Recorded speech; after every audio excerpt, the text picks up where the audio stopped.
Yeah, that was a principal in Fresno, California, shoving an 11-year-old student with special needs because he apparently got too close to him, probably said the wrong things, got in his face, and he was very threatening, right?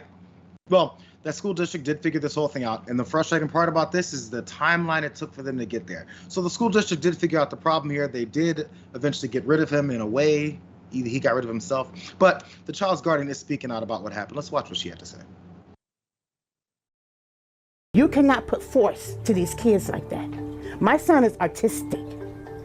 And any parent seeing this video, they know what I'm feeling right now. My son was pushed with force. That instead of de-escalating the situation, which is what we'd expect of an educator in our system, the former principal chooses to aggressively shove the student down instead. Let me be very clear, unequivocal on this matter. There's no excuse for repugnant behavior such as this.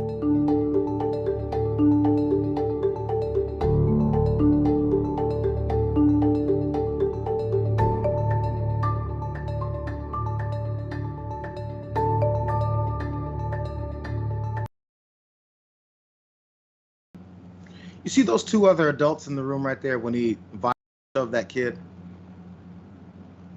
It seemed like it was a normal situation. It seemed like they were going, oh, principal's going off again. He just shoved another student. No big deal. Let's look at some details here from CNN, because they said earlier this week, the Fresno Unified School District released the surveillance video of now former Walters Elementary School principal Brian Volhart, who pushed this unidentified 11-year-old student to the ground in June while he and other staffers were working with the, quote, upset student. It looked like Volhart was upset. According to an arrest warrant affidavit obtained by KFSN, Volhart said the student was yelling and getting in the principal, quote, suspect's face while making threats. Citing the ongoing investigation, police and the school district declined to comment on Volhart's comments in the affidavit. Also, the kid's guardian said she had to fight just to get this surveillance video then released about what had happened, because again, her kid got shoved by a grown-ass man. So her name is Anne Frank, and she told CNN, this affiliate, that the case lingered at police headquarters until she complained about the lack of charges 2 weeks ago. It took the school district 3 months to show the video. This is not from this school year. This is from last school year that ended right for this summer. It took them 3 months to show her the video of her kid being assaulted by this guy, who then went on to get another job at another school, just like police officers do when they go from one county to the next after getting fired. So here's some details on that. He resigned before the district completed their investigation. I guess he was hoping it would just blow over. Volhart was later hired as a vice principal at the Golden Plains Unified School District. Martin Marcius, the school district superintendent, told CNN that they were made aware of the June 7th incident on Wednesday and have since placed Volhart on administrative leave. What I hate to see is my community torn apart like this. The director just resigned. Do you feel that you've given in? That you've been defeated here? That part of me does, yes. But they start showing up at your house, guns on their hips and Bible tracts in their hands. Activists demanding that the library ban more than 400 books, like genderqueer. Even if we do nothing to you, eventually, if you don't repent of wanting to harm our children with pornography, that's up to God. Things need to change. Otherwise, you bring curses upon yourselves, period. From the Most High. Are any of those books in the library? Not a single one. Not a single one. You're bringing a curse upon yourself if you have these books that aren't in the library, in this library. So I'm here exhausting my energy for no damn reason. A librarian up in Bonners Ferry, Idaho, as you saw, her name is Kimber Glidden, there had to quit after she was receiving threats, people showing up at her house, as she mentioned, it with guns, all because of books that don't exist in the library because people have nothing else to do.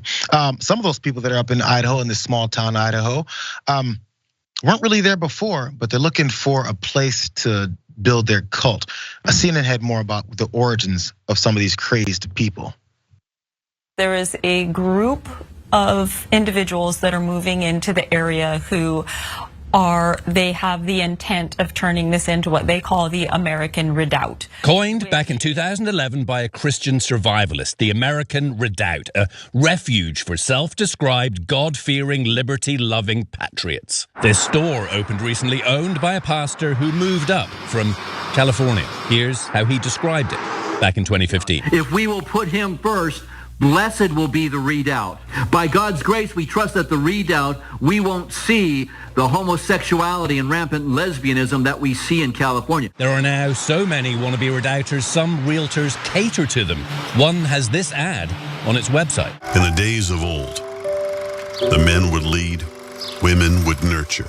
The Aryan nations, for a long time they were headquartered in this part of Idaho, they had a similar plan, but for a whites-only homeland. City Councilwoman Val Thompson's family has been here 5 generations. One of my friends had somebody tell him the other day that the American redoubt is here and it might be time for you to exit.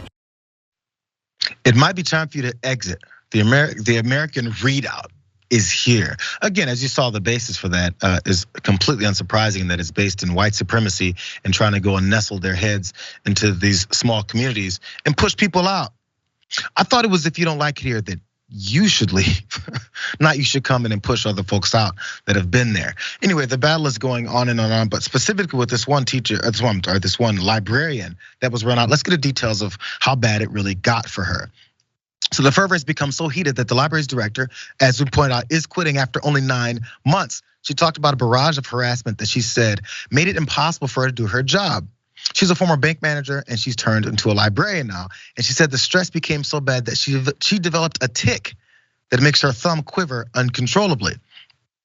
In Glidden's August 16th resignation announcement on Facebook, she stated that nothing in my background could have prepared me for the political atmosphere of extremism, militant Christian fundamentalism, intimidation tactics, and threatening behavior currently being employed in the community.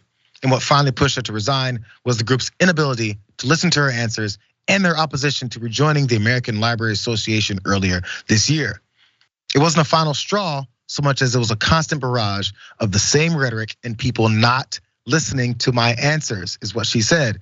They don't want to hear the truth.